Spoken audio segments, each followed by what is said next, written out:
Welcome to our History channel. History too real for the Westerns. Don't forget to click like, share, subscribe, ring that notification bell, and leave us a comment if you like this story. In the annals of Old West history, the topic of intertribal warfare is often overlooked. This is due to a variety of factors, not the least of which include both cultural biases and the lack of any substantive written record prior to European contact.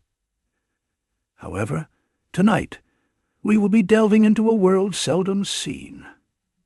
A world that, though it had been influenced by New World trappings, such as the horse and the firearm, still retained rivalries and blood feuds born long before contact with any European power had been made. This was war to the knife, with little to no concessions made for surrender or quarter of any kind. Long before the French, Spanish, English, or Dutch touched land on the North American continent, fights between tribes meant a win or die battle for all involved. Tonight, we take a look at one such fight between the Crow tribe and a group of Cheyenne warriors.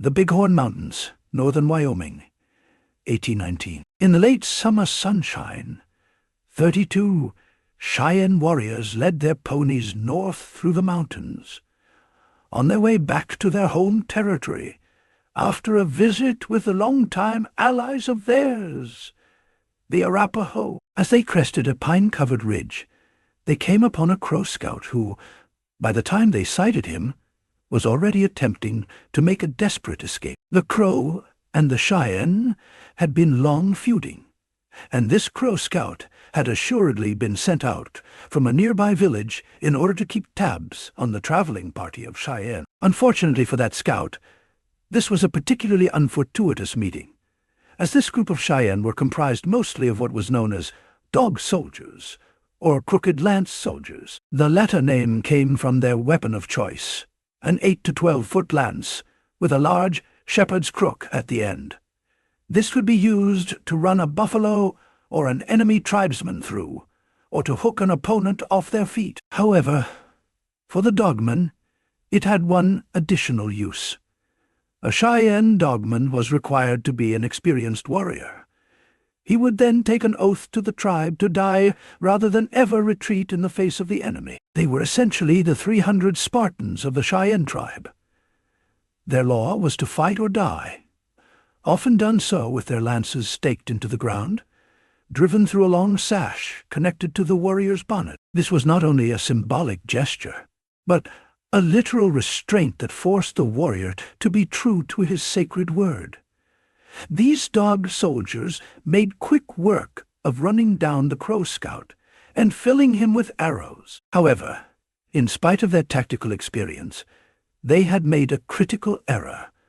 The Crow scout had been part of a setup. Though he had been killed by the Cheyenne, and thus now relegated to the realm of martyrdom and away from his terrestrial constraints as a tactical pawn, he had served his purpose well. His job was not to fight the Cheyenne and win on his own, but to draw them deeper into Crow territory, where his cohorts lay ready to spring an ambush. Though he was not able to draw the Cheyenne all the way into the waiting Crow envelopment, the killing of the Crow scout delayed them long enough that they were quickly set upon by a larger party of Crow. The Cheyenne quickly retreated to the top of the nearest hill, finding themselves surrounded on all sides, despite seizing the high ground. 3 other entire camps of Crow lay in wait all throughout the surrounding mountains, maintaining a perimeter of sorts to cut off any hope the Cheyenne may have had of escape.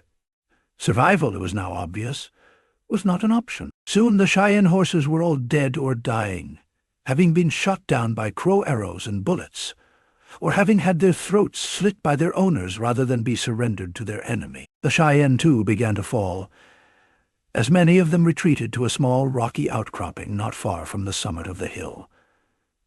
On the steep, rocky hillside, they would make their last stand. From here, with perhaps a dozen Cheyenne left alive, they peppered arrows down the hill as arrows and musket balls were lobbed up at them from seemingly all directions. One Crow made several good shots in a row and was quickly making an ascent up the hill towards the rocks, ducking and darting from behind one boulder to the next. One of the Cheyenne possessing a rifle, a warrior named One Eyed Antelope, spotted the crow weaving his way towards their position. He patiently waited until the crow's head bobbed above another boulder and then promptly blew his head off. The crow fell forward, splayed over a large rock. One-Eyed Antelope began to sing and cry out. Then, having reloaded his rifle, still singing, he took aim and shot another crow warrior, killing him. Again, One-Eyed Antelope sang and cried out, lauding his axe and encouraging his compatriots to fight on. 2 more crows would die before One-Eyed Antelope himself was cut down by crow arrows. Soon, when the surviving Cheyenne were out of bullets and arrows, they were left with only the offensive use of their spears, knives, tomahawks, and clubs. The warriors sang their death songs as they made their final charge towards the crow lines, running down the hill, their weapons in hand, attempting to take any crow they could with them as they died. They were all shortly cut down by arrows, spears, bullets, and clubs. Then they were all summarily mutilated, scalped, and left to be picked apart by the local scavenging wildlife. Anything of value on the bodies was taken.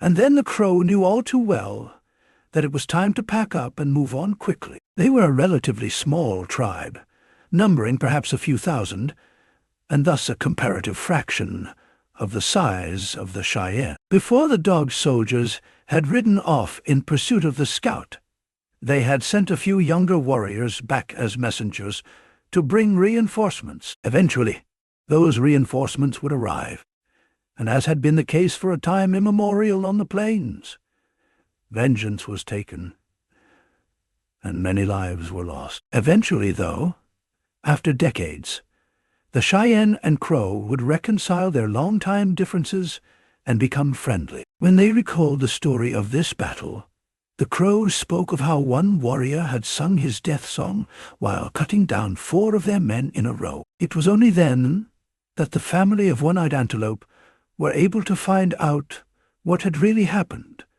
when they were able to identify the Crow recreation of the song that was sung that day by some of the actual Crow warriors who had been there. One can only imagine how many thousands of times so many similar scenes went unrecorded, and thus unregarded by the uninitiated, that comprised the vast majority of Western society. Even in the 18th and 19th century, there was a tendency among those not living on the frontier to romanticize pre-European contact tribes as noble savages who had really attained a simultaneously simpler and more enlightened culture than the one that all. Most living on America's eastern seaboard at the time had descended from. But ultimately, this was not reality. People are people, and the world, especially in the American West, was a harsh and unforgiving place. Life was short, brutal, and demanding. Conflict was constant. Resources were scarce, and people were willing to kill or die to ensure the security and survival of those they loved. We will never know how many hard battles were fought, and hard deaths died far from the prying eyes and printing presses of Western civilization. However, luckily, there are a number of other accounts from not only the Cheyenne, but other tribes that have passed down stories and recorded them by a similar means, usually through passing them down verbally. We do know that the location was known from then on as Standing Crow Creek, or Crow Standing Off Creek, either in reference to the Cheyenne standing off the Crow, or to the Cheyenne crowing from their defenses after successfully killing their enemy combatants. The creek where the battle took place runs only miles away from where other famous battles, much more well known to history, like the Wagon Box fight in the Fetterman Massacre, took place decades later. But those are other stories for other times. And before we go, if you're anything like me, you probably don't have as much free time as you'd like to kick back, relax, and crack open one of the many books on your shelf that you bought and plan to read. but just haven't found time to get around to yet. Thankfully, I found Audible, the unrivaled audiobook platform. It allows me to do most of my research for this program directly from their app. If you're interested in doing your own deep dive on any of these topics that we've covered here on the podcast or any of our other podcasts, check out my reading list on alldamnnight.com. Every title listed there is available on Audible as well. Sign up for Audible using our link in the description or use promo code alldamnnight in the checkout. That's promo code alldamnnight.